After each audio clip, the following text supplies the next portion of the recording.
aba rero ikizakwereka ibyo babamo ntibikomera abantu bateye gutyo uzabarebe ibintu babamo ntibikomera nawe se dosiye z'akazi niho uzaho zibitse umubare w'ibanga niho uzaho ubitse ibintu byose ni wowe wumva iyi kampani yazakomera gute ibintu byose ni ku gatwe kawe kandi twareba tugasanga wize naho hepfo uranga kuhereza abana bize we bafashe umwanya wo gutekereza barya neza bavuka mu ngo zabashije kurya umugati mu gitondo bafite gutekereza neza bibahure ukuntu ibintu bizamuka no mu murimo w'Imana rero hari abantu baba bateye gutya bafite iyi mico mibi iciriritse ibintu byose nige hariho n'uwayobora akanabwiriza ibintu byose nigihe uri bwigisha ugasanga icyumweru cya mbere cya kabiri cya gatatu cya kane umupasiteri uyoboye aho hantu niwe ubwiriza kandi n'ingi imwe burya itera amibe itera inzoka ntukangisha ngo ufite vuvuzera wanisize amarangi toka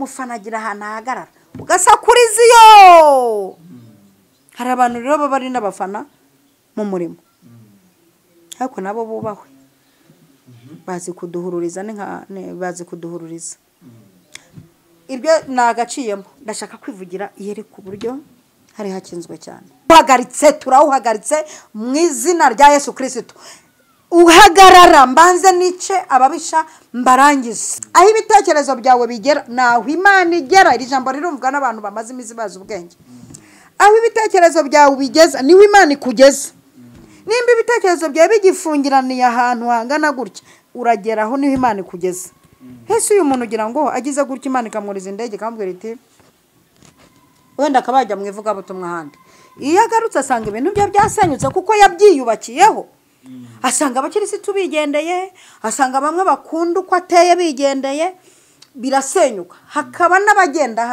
hari n'abagenda hari fuza yuko tumanza twabivugaho ujya gutegura iki giterane nuwe musaruro wundi Mama Rene wari ukitezemo umusaruro nkitezemo ni ukubona abantu bakizwa kabiri ni ukubona aba bakobwa babyariye iwabo imbamutima zabo zigaragara aba bantu mbatezemo umusaruro mbitezemo ni ukubona baje kuza bazaza bari kuruhuka ndi kubaha icyo natekereje kubaha icyo natekereje kandi numva umwuka ashyize ku mutima n'igitenge umusaruro nkitezemo kandi numva nzawubona ndumva nshobora kuba ngerageje gusubiza neza amahoro y'Imana aho muri mwese abane namwe mu izina rya Yesu Kristo wa Nazareti uyu munsi wa none ndabasuhuje mu izina rikomeye rya Yesu Kristo niba uri burasirazuba komera niba uri burengerazuba komera niba uri mu majyepfo komera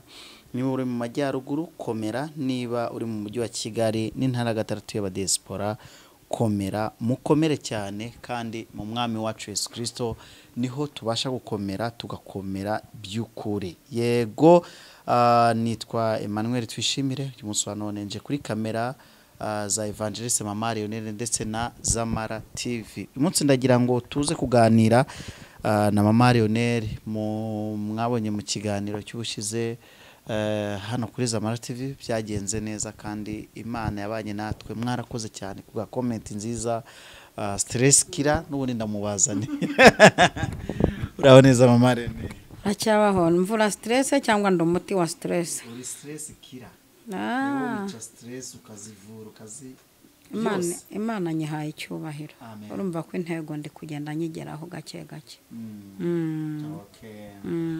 abantu batari bakuheruka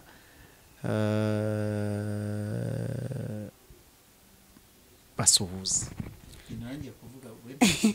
na nyine rumva ni by'abanyamakuru jewe ndumuvuga butumwa ndabasuhuje cyane abantu bankurikira bari mu mpande enye z'igihugu babantu nshuti banjye bajya muri commentaire yego babayisenga ba Nina Bangabo Samuel ba Jidi yaba ndaza kujya mbavuga hari n'abadaheruka kujya muri commentaire ndabasuje cyane Imana ibaha umugisha ndabakunda cyane cyane wa mbere ntabonye muri commentaire no bita Nina wanjye mu biganiro bibiri twagiranye yaba kuri Zamara ntago nigeze mubona ubwo ari bize ari kugenda ibihugu ubu yari amaze iminsi mu Butaliyano, avuye mu Butaliyano yerekeza mu Bufaransa. Ibyo arimo ndabizi, ari bize rwose no gukurikirana gahunda ntibimworoheye, ari mu murimo w'Imana, ari mu butembere, ari gusenga Imana mu buryo bukomeye cyane, aho hari agira amahoro n'imigisha.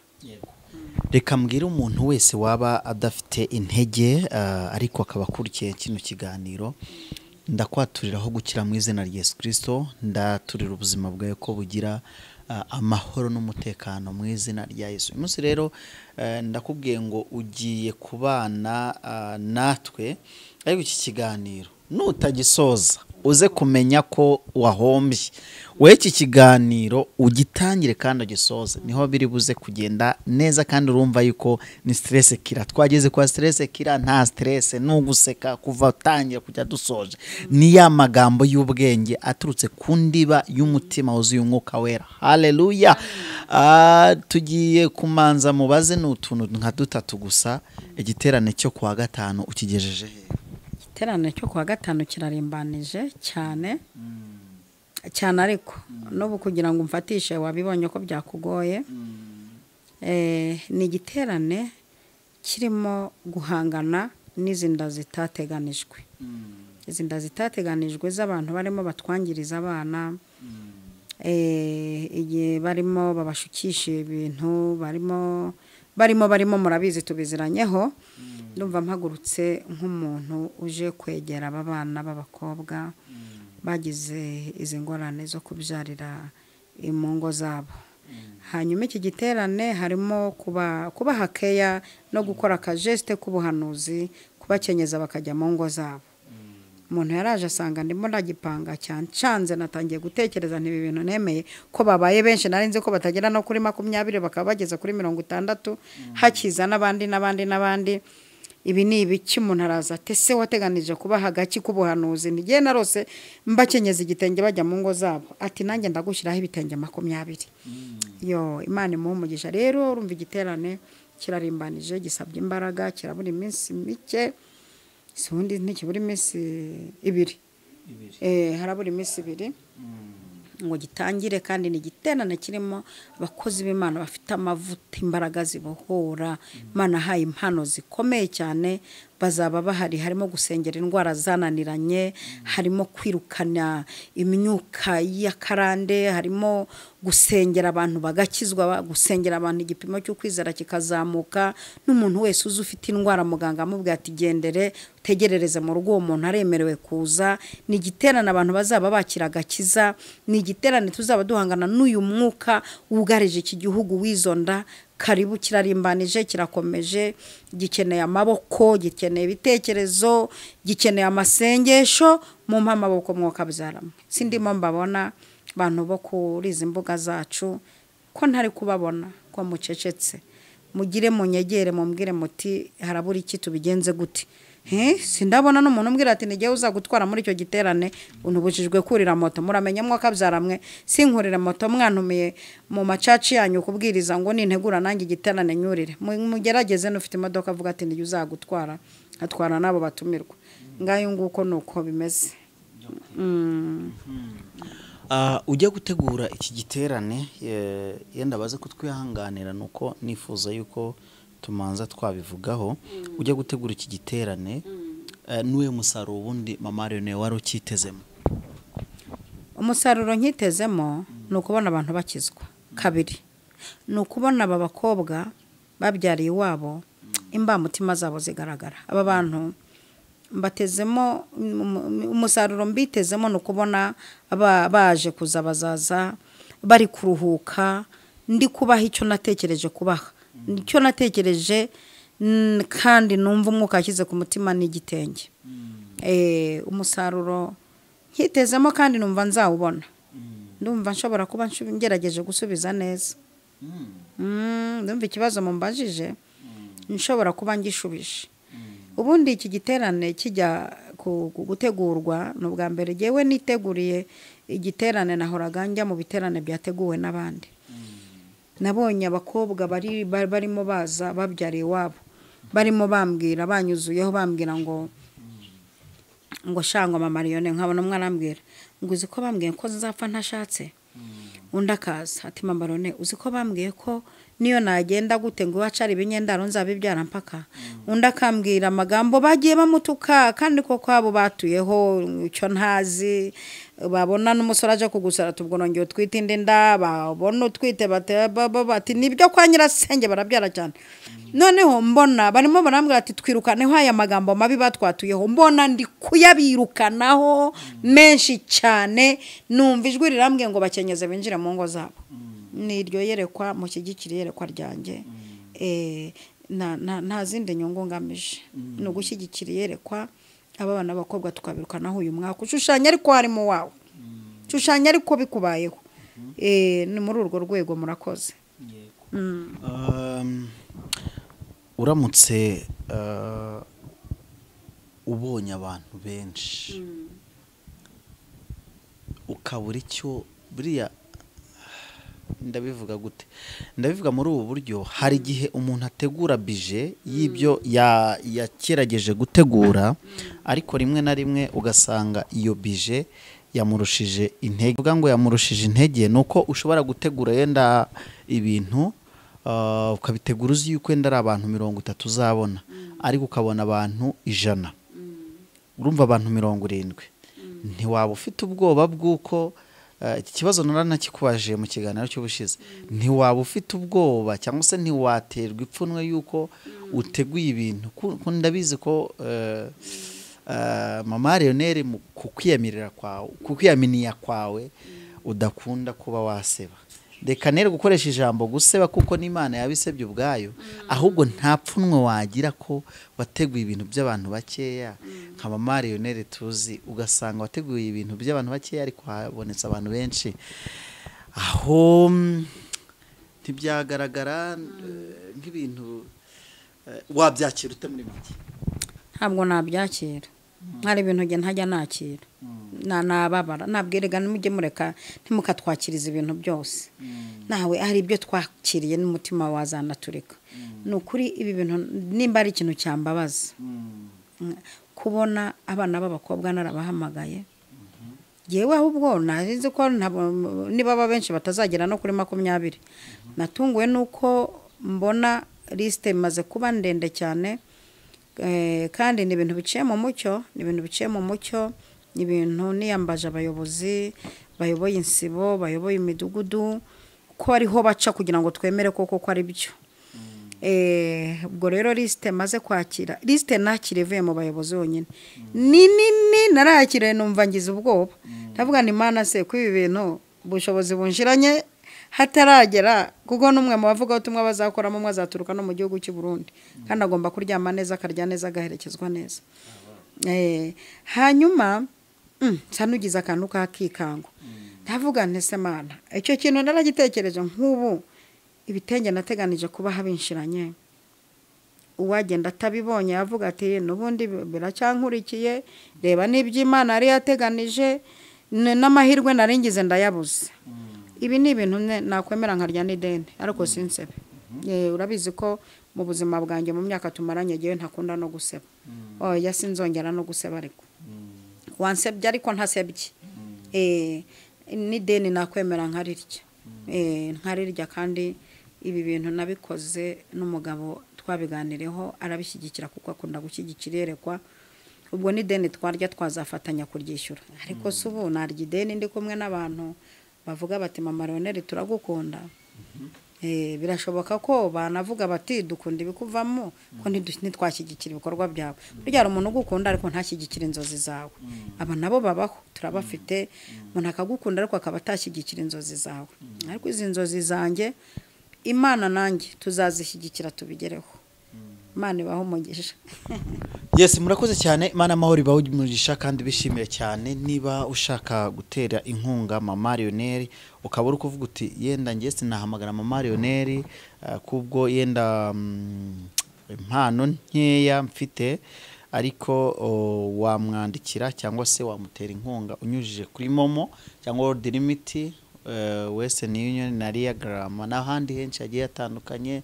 Ushobora no kumuhamagara kuri nimero 0783483888 kandi subiremo 0783483888 ukamuhamagara cyangwa se wamwoherereza udashaka akumenya ukasanga amazina ni Nyirabagenzi Arisa. Ibya Mama Lionel bya Gifaru ibyo byose ni amazina twitwa bitewe nuko Imana igenda itwagura, ariko yitwa Nyirabagenzi Arisa. Gifaru Mama Lionel ukamutera inkunga ukamubwira uti kwa gatanu kwa gatandatu ku cyumweru mpagararanye nawe 18-19-20. Cyo ni igiterane kizaba ari igiterane cy'imbatura mugabo, aho tuzaba turi kumwe n'abakozi b'Imana bagiye batandukanye. Afishe muragenda muyibona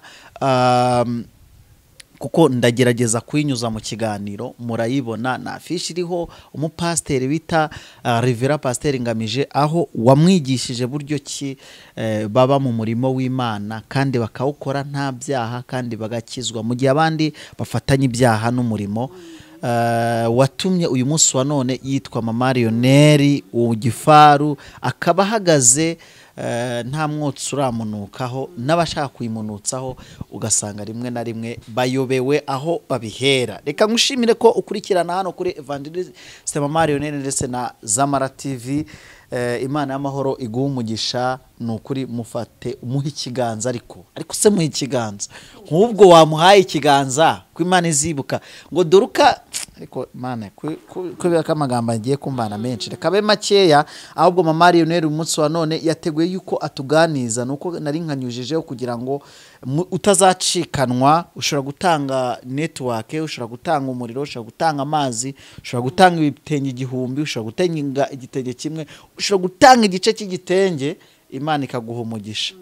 Nawe we ibaze no kuri igice ni 3 si 3500 sikiyabaho cya 3500 nayo utekereza. Ushobora no gutanga igice cy'ibihumbi 57 igice cya kindi gikomeye nka bimwe muri byo by'abantu rwose birashoboka kandi na mahirwe kuri wowe.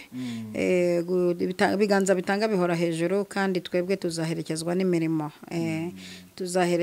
n'imirimo twakoze. Imana ibaho umugisha. Imana iguha umugisha. Uyu munsi wa none wagize uti tugiye kuganira, ariko mbere ko tuganira ku cyo wateguye ko tuganira wamanza ugasenga Imana tukabona gutangira. Uwiteka Nyiribihe turagushimiye ko ibihura bibika kagira igihe ubikura. Ntituzi kubika izuba mu kanya tubona uribikuye, imvura tukabona ntituzi ahantu yikuye, ntitumenye ukuntu bikura ibisubizo by'abantu bari bamaze iminsi bakakaye. Ibihe urabigira biragendana kandi bihora bisimburana iteka.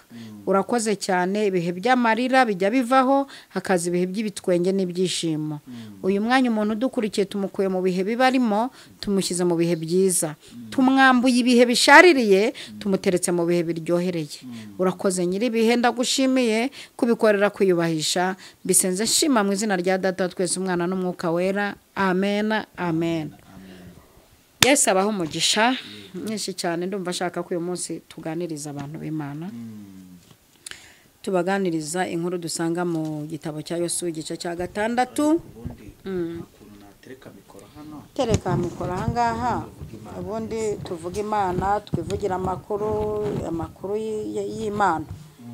Twivugira Imana, rega tujye twivugira Imana, tuve mu bantu batanditse muri Bibiliya, mu bantu badafite amateka. Ari gihe dutinda no ku bantu ugasanga bitumye tudatekereza ejo hacu. Misozi utinda no ku bantu batanditse amateka bitumye ejo hawe hangirika. Yosuwa 6 umurongo wa mbere haravuze ngo Yeriko hari hakinzwe cyane kuko batinyaga Abisiraheli, nta wasohokaga kandi nta winjiraga. Uwiteka abwira Yosuwa ati dore nkugabije Yeriko n'umwami waho n'intwari zaho. Imana ihabwe icyubahiro. Namwe ab'ingabo mwese muzazenguruke umudugudu rimwe, aba ariko muzajya mukora kumara iminsi 6. Kandi abatambyi 7 bazatwara amahembe 7 y'amafizi y'intama mbere y'isanduku. Ku munsi wa 7 muzazenguruka umudugudu 7, maze abatambyi bavuza amahembe navuga cyane mukumva amajwi yayo, abantu bose bazavugire icyarimwe barangurura amajwi yabo. Inkike z'amabuye zigose umudugudu zizahera ko ziriduke. Imana ishimwe. Abantu bose bazurire umuntu wese imbere ye. Imana ishimwe cyane. Ndafashijwe pe, ndafashijwe.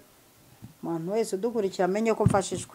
Ndashaka ko tuvugana kuri uyu mudugudu w'Iyeriko. Amakuru y'Iyeriko hari hakinzwe cyane, hajeho cyane, ijambo rizaho cyane rero naryo ujye uryitondera. Hari igihe umuntu akizwa agakizwa cyane, hari igihe umuntu agwa akagwa cyane, hari n'igihe umuntu akena agakena cyane. Ibintu byose byajeho cyane biba bikomeye. Bibiliya ivuze iki? Avuze ngo Iyeriko hari hakinzwe cyane. Turaza kureba ushobora gusanga nawe ahantu hari ibisubizo byawe hakinze cyane, cyangwa se umaze igihe ukingiraniwe ahantu hakinzwe cyane, hakinzwe cyane.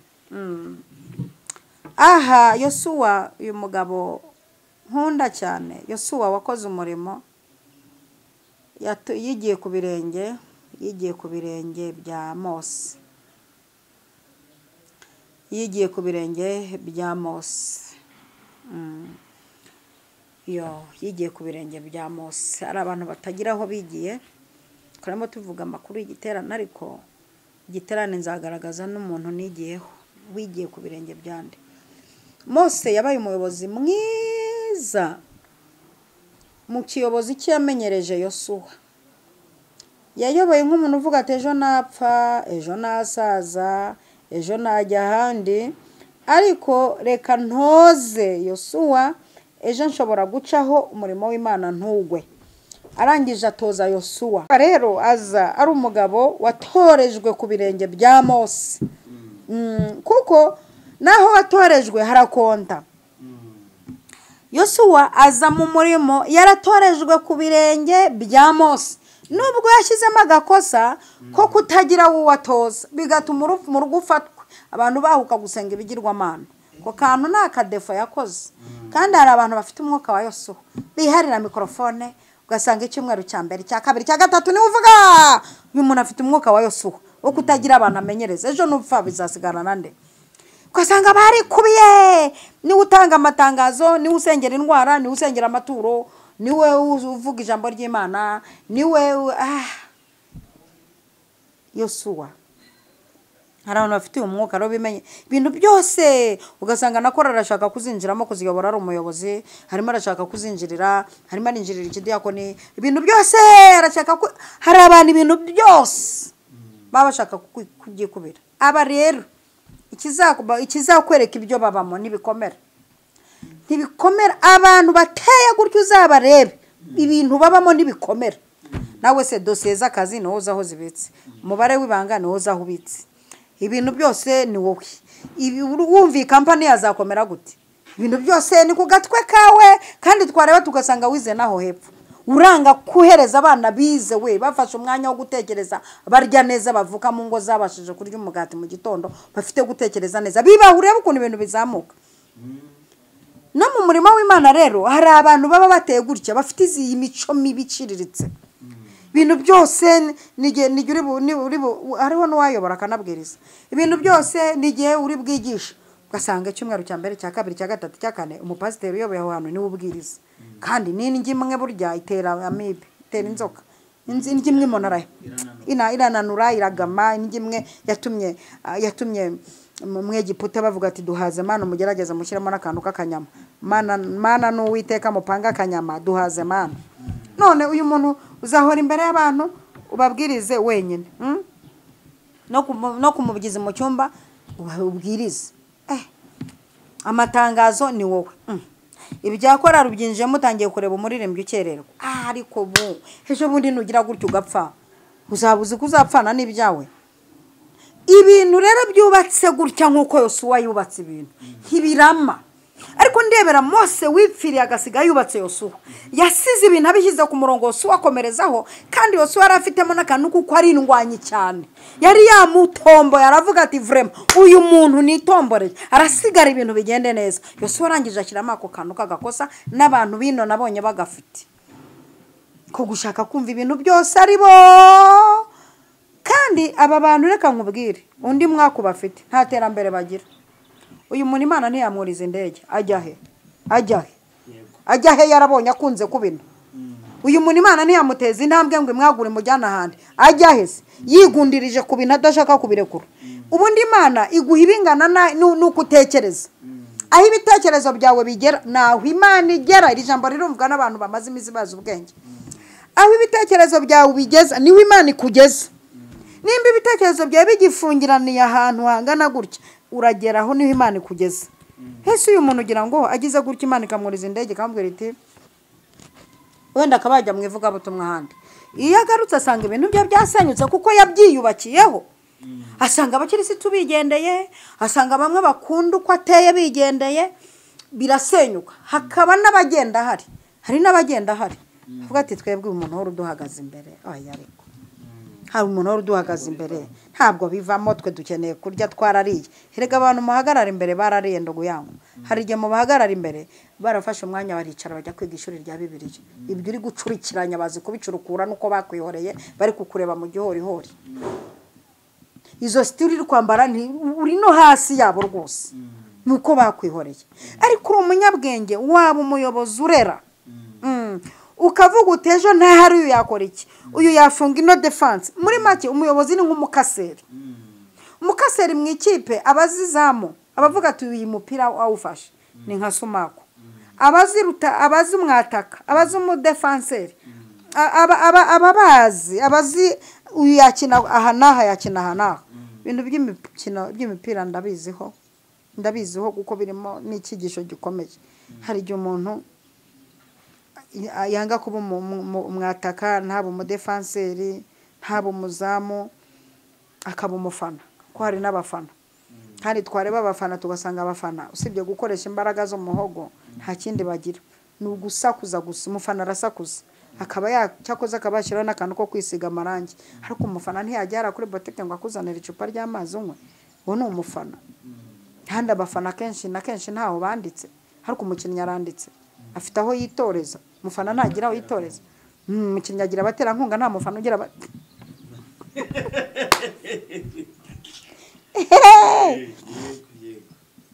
nta mufana ugira abaterankunga nta mufana ugira aho yanditse nta mufana ugira aho asinya hako warabonye ko nta mufana ujya mu kibuga niyo bagiyemo polisi barabakora vuba nukangisha ngo ufite vuvuzera wanisiza amarangi toka mufana agira ahantu ahagarara ugasakuriza iyo hari abantu rero baba ari n'abafana mu murimo ariko nabo bubahwe bazi kuduhururiza bazi kuduhururiza ibyo nagaciyemo ndashaka kwivugira iyeri ku buryo hari hakinzwe cyane iyeri ku hari hakinzwe cyane nibavuga gukingwa cyane jya wumva cyane ariko ibintu byajeho cyane hari hakinzwe cyane gukingwa cyane ni iki ahantu hakinzwe cyane mu buryo bw'umwuka haba harimo amasezerano y'abera nubwo hatuye abapagani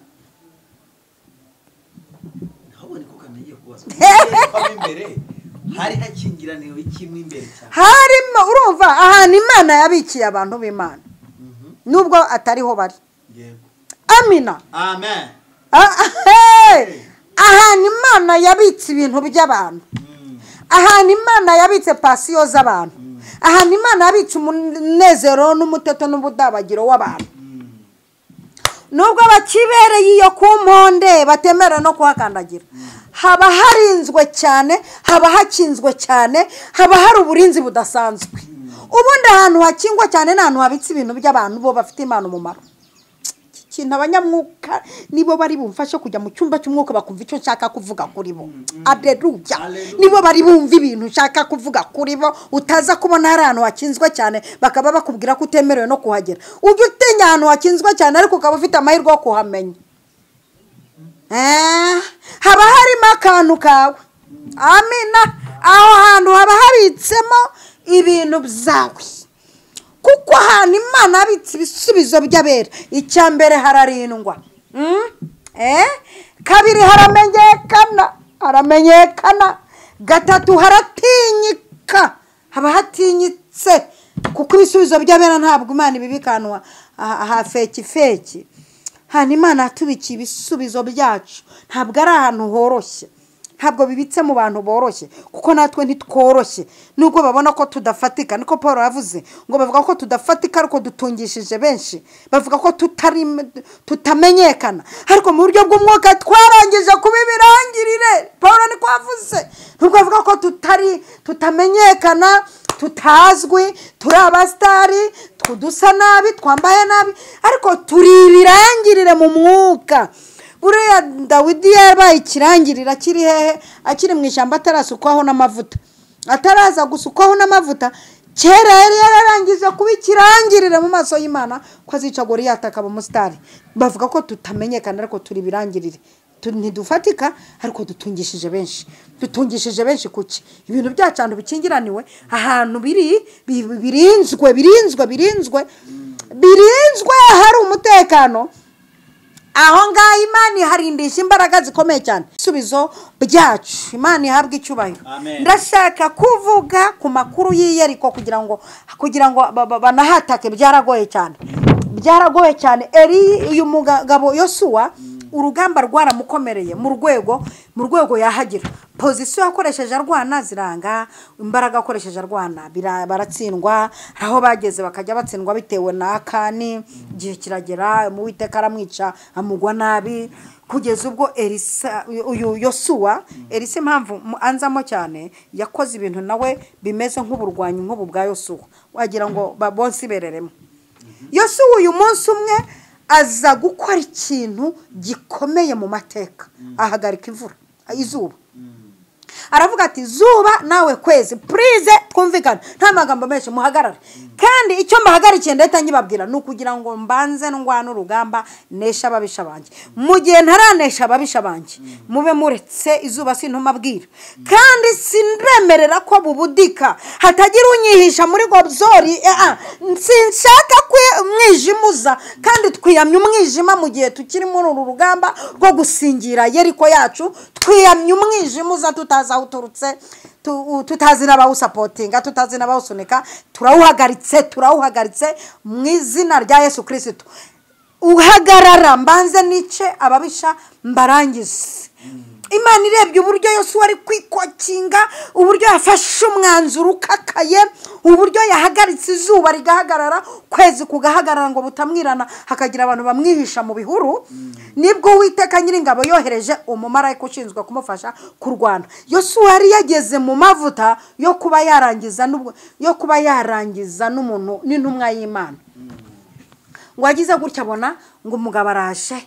yikokinze nawaje kumufasha kurwana Yosuwa agiye kumukobita inkota ngo amurangize arabanza aramubaza ati we uri uwo mu bandi uri muntu ki uri uwo mu babisha bacu uri uwo muri twebwe bitebyawe ko tubona n'inifomo wambaye tutazi icyerekezo urimo agiye kumurangiza mareka bamubwira ati no noherejwe nonaha noherejwe na data wa twese noherejwe n'ugiye kuguha intsinzi noherejwe n'Imana kubera ingabo z'Uwiteka umugaba noherejwe nonaha Imana ishimwe umuntu dukurikiye uzi gutera haleluya uzi no kuvuza ihona sakuza avuga ngo amina haleluya umuntu umwe arankurikiranye ndi kuvuga mvugira ijambo ngo ufashijwe cyane twavuze ihone ngo yavugije ihone yaransekejeje ubundi ati navugije ihone abazungu barakebuka abantu bibaye ihone sinarirekura yaransekeje tuzadukoresha amakosa wicariye kuri kamera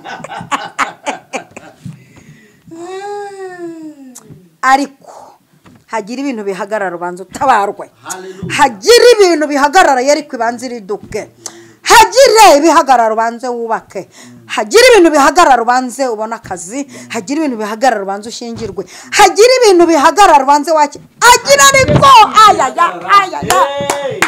hagira ibintu nibishaka bibari byo mu muryango wawe byarakubujije kugera ku gisubizo nibihagarare niturabihagaritse nihagira ibintu bihagarara kugira ngo banze wakire igisubizo cyawe umva ijambo ko ntiryoshye Yesu we iri jambo hajemo kuriduka uzi ko iki kinyarwanda baramfasha kucyumva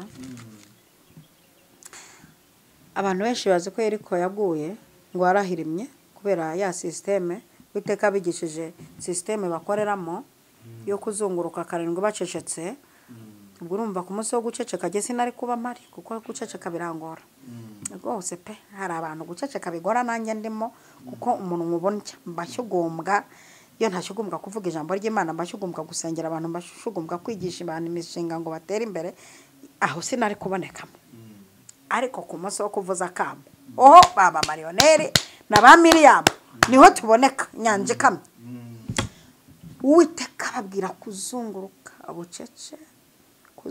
bucece iminsi 7 irashira babwiwe ku munsi wa 7 bazunguruke 7 none nibarangiza ngo basakuze nibamara gusakuza ikintu cyabaye ngo inkike zararidutse ndaze mvuga kuriduka bitandukanye no kugwa basakuze ndaje mvuge ku kuriduka biraridukerega nukuri biri buriduka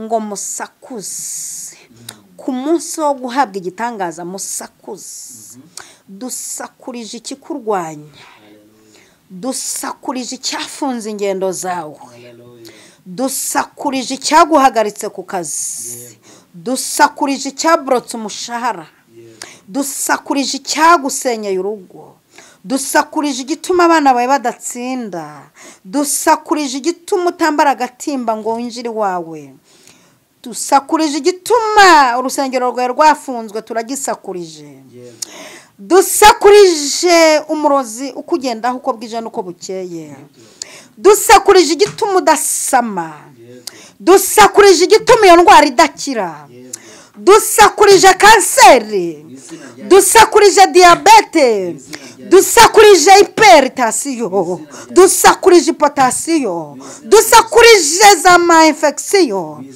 dusakurije ikintu cyose gituma utakira bisubizo byawe ngero uvuge cyane ngo amina wo dukurikiye haleluya tugiye gukora ikintu kimeze nko kuzunguruka mu mwuka birashoboka kuri kunkurikirana uri wawe mu nzu mu mwuka zunguruka birashoboka kuri kuzunguruka rompuwe nushaka ongera uzunguruke zunguruka terisereri yeriko zunguruka terisereri ubugumba zunguruka terisereri gituma udashaka zunguruka mu mwuka zunguruka terisereri ikintu gituma udatinda ku kazi zunguruka hari ibintu bigiye kugagara hari ibintu bigiye kugwara isereri hari ibintu Uwiteka hagurukiye uko abihagurukiye nawe yabihagurukiye hari umwanzi yahagurukiye hari uhora gutangira umwedomo yahagurukiye zunguruka mu izina rya Yesu hari ibintu Uwiteka agiye kurangiza zunguruka ibintu byari byarahagamye bivemo zunguruka maze ngo barazunguruka umva uko Bibiliya ivuga mu murongo wa 5 ngo amahembe navuga cyane mukumva amajwi yayo abantu bose bazavugira icyarimwe barangurura amajwi yabo inkike z'amabuye zigose umudugudu zizahera ko ziriduke abantu bose bazurire umuntu wese imbere ye Imana ishimwe cyane nuza kuboneka ukabona umwanya uze kugenda usome ku murongo wa 20 ugeze ku murongo wa 25 urebe uburyo babinjiye muri Yeriko abasore bakinjira urebe uburyo inkumi zinjiye uburyo abantu binjiye Mana nyagasani we urebe uburyo maraya yarokotse bantu Yeriko ikariduka ariko maraya karokoka akarokorwa n'ikintu kimwe yakoze cyo guhisha abatasi Yosuwa na Kalebu agarokorwa n'ubuhanuzi bwaje mu kanwa akababwira ngo Uwiteka bahaye igihugu ikintu cyose cyari cyaratumye utanjira muri Yeriko yawe ikintu cyose cyari cyaratumye utinjira mu butabazi bwawe kiriduke kuriduka Mana mfasha kumvisha abantu kuriduka icyo bivuze n'ukuriduka ku buryo umuntu agishaka akakibura kuko gishobora kurigita aho kiri gite kikazamera ariko kuriduka nukuvuga ngo aho cyari kuzahagarara ntaho ahantu cyari kuzongera gupima gihagarara hararidutse ahantu umuntu yahagararaga kurwanya hararidutse ahantu imyuka yaguteraga hararidutse ahantu imbaraga za kurwanya gusinziriye hararidutse network z'abadayimoni ziraridutse connection z'abantu bakurwanya aho byo bari bishingikirijeho biraridutse nibiriduke tura mu kanwa kawe ngo ibikurwanya biriduke kwa jina la Yesu Kristo. Mana ifite ubushobozi tugiye kuyinginga ihagararane nawe. Aka kanya tugiye kugusengera. Iyavuze cya gihe bikaba irongeye iraje. Tugiye kugusengera none sengesho ritarara mu nzira. Iyagutabaye cyagiye bavuga ko nta kiza cyava iwanyu igarutse. Iri tarara mu nzira kurengera igarutse igira ibintu banza kuridura bari bibwiye ko haba hakinze cyane. Hari igihe abantu bibwira ko uzatabarirwa bahakinze cyane. Umuntu uzakuha ubufasha bamukinze ubwonko cyane, bamuvuzeho amagambo menshi cyane. Hari igihe abantu bibwira ko inzira Imana izacamo bazikinze cyane. Hari igihe abantu bibwira ko uzatabarirwa bahakinze cyane bakabigiramo uruhare. Ariko aka kanya ijambo ry'Imana ritubwiye ko ahantu hari harakinzwe kugira ngo ubone ubutabazi haridutse mu izina rya Yesu. Tugiye kugusengera. Aho ukaba ufite umwanya wo gusenga, zamukana nanjye muri iri sengesho ritarara mu nzira. Tugiye kuguhesha ibyawe. Tugiye kwangaja urugamba rwo kuritura ahantu hariduke hatuma gudasingira ibyawe. Mwami nyiribihe, nyiringabo kandi nyiribiremwa, nyirubushobozi, turagushimiye. Ni wowe udutunze Nyagasani. Komeza uduhaze, komeza uturengere. Haleluya! Jambo ryawe rivuze ko Yosuwa yagabye igitero ahagarika izuba n'ukwezi birahagarara kugira ngo abanzanesha babisha. Duhagaze mu mbaraga zo guhagarika ibintu bituma tutanesha. Duhagaritse ibintu byose byadutangiriye. Turabihagaritse ibintu byose byatumye tutakira, ibintu byatumye tutagera ku nzozi zacu, ibintu byatumye ayo twiza failing, ibintu byatumye ibishoro bihomba, ibintu byatumye turabihagaritse mu izina rya Yesu. Turasabye ubwiza bw'Imana Data gukora ibikomeye bitarondoreka. Turasabye ngo imbaraga zawe zikora imirimo n'ibitangaza kuri aba bantu bose badukurikiye ku isi yose. Koko kwawe kwiza kubane nabo, ubwiza bwawe butugote. Urakoze cyane. Kintu cyatumaga abantu b'Imana badatabarwa, inzira zose zari zarafunzwe ngo abantu b'Imana badatabarwa, turarituye mu izina rya Yesu. Aho byari barnye hose turituye imbaraga zatumaga byifunga. Urakoze Mana, ndagushimiye kubw'aba bantu bohoye, kubw'aba bantu winjije muri Kanani yabo, kubw'aba bantu winjije Yeriko bakaba bayitambagiye, kubw'aba bantu utabaye ahantu wakingiranye ibintu byabo bakaba babyakiriye. Ibintu byari bikingiranywe ahantu tutari tuzi ko byashoboka, turabyakiriye. Ibiri ahantu bavuga ururimi tutumva nabyo turabyakiriye. Ibiri ahantu bari barabiborotse turabyakiriye. Urakoze Mana, ndagushimiye ko ubikora neza. Mbisenze shima mu izina rya Data wa twese, Umwana n'Umwuka Wera. Amen, amen. Shalom, shalom.